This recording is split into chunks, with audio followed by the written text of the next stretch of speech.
श्री श्री 108 दुर्गा पूजा समिति का फिर हम एक पंडाल जो है दर्शन, जो आज इस बार हम लोगों का संकल्प था 108 पंडाल दर्शन का। अभी हम लोग पहुंच गए हैं, ये कौन गाँव चाहिए सर? और अरेरा धगजरी के बीच में पड़े से बेनीपट्टी और धगजरी के बीच में, बेनीपट्टी और धगजरी के बीच में एक पंडाल में, ये पंडाल नंबर 15वां है हम लोगों का।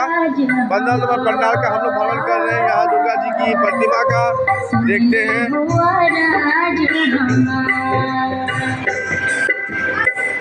मिथिला की पावन धरती से मेरा नाम मनीष झा हो गया। TV Times News Network in Bihar 2 channel से हम लोग ब्लॉगिंग करते हैं।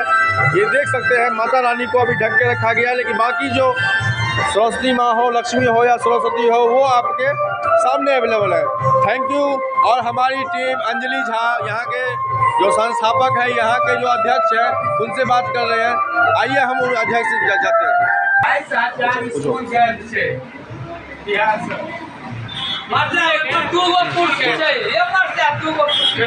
स्कूले नहीं छे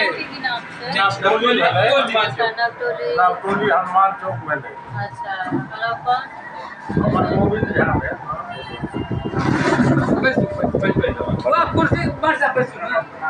हमार नाम अंजलि कुमारी और हम अहाँ सबके दिल से नमन और प्रणाम करै छी। और हम एतय एलहुँ हैं अहाँ के गाँव, मतलब ई गाँव नवटोल कहलिए, नवटोली। नाम की केना छै? हमरा सबके दुर्गा कमेटी, दुर्गा भवन कमेटी है नवटोली के।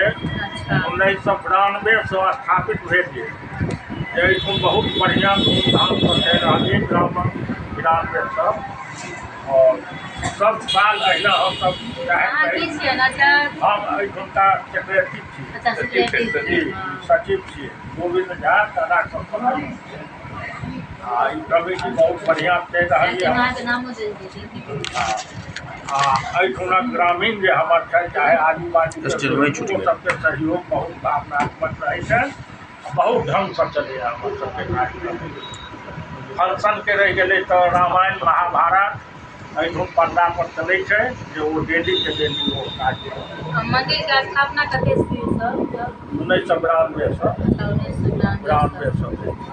तो ठीक ठाक पूजा जाइए सब साल बढ़िया जाइए। एहि साल की सब मनबे, मतलब समाज के लेल हर साल ई जे छै सामूहिक काज छै। तो पूछा, लेकिन मन में है ना, एहि बेर ना केलु है तो 2024 में बहुत बढ़िया सब साल नहीं हम सब करत रहे छियै। माता रानी के आशीर्वाद से बढ़ाया बहुत अच्छा से हुआ। और एतय का बहिन सबके की के नाम बहिने सब बड़ी मंदिर छै। अच्छा, बहिने सब महिला हमर ठीक है।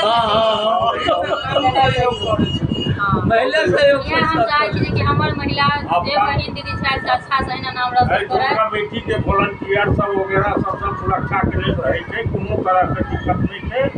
और बहुत बढ़िया सब प्रशासन के भी सहयोग रहे। मेन हमार ग्रामीण महिला जे छै ने, बेटी सब वो सब पूरा एकदम खुश और सहयोग सब में तैयार रहे छै। कोई चीज यदि भराई छै जहिया अष्टमी नवमी के, तो बहुत दूर दराज के लोग सब मधुबनियों के अबै छै, गरैल के अबै छै, तसरा के अबै छै, जपुरा के अबै छै, सब अबै छै। जिनका मनोरथ पूरा भेल छनि तो वो तो हेबे करथिन।